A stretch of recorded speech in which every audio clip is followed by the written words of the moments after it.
মুআবিয়া ইবনে মুআবিয়া রাদিয়াল্লাহু তাআলা আনহু আল-মুজানি, তিনি যখন ইন্তেকাল করেন ৭০,০০০ ফেরেশতা তার জানাজায় আসছে। কয় হাজার ফেরেশতা?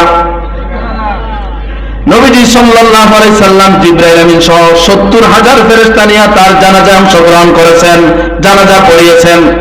নবীজি জিবরাইল আমিনকে জিজ্ঞাসা করেন, ইয়া জিবরাইল, বিমা বালাগা মুআবিয়া ইবনে মুআবিয়া হাদিল মানজিলা, এই মর্যাদা এই সাহাবী কিভাবে পেল জিবরাইল যে তার জানাজায় ৭০,০০০ ফেরেশতা চলে আসলো?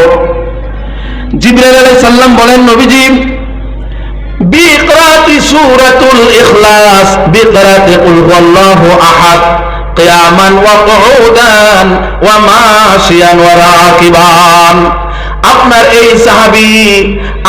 এই সাহাবী চলতে ফিরতে, চলন্ত অবস্থায়, বসা অবস্থায়, দাঁড়ানো অবস্থায়, আরোহণ অবস্থায় সদা সর্বদা শুধু কুল হুয়াল্লাহর সূরা পড়তো।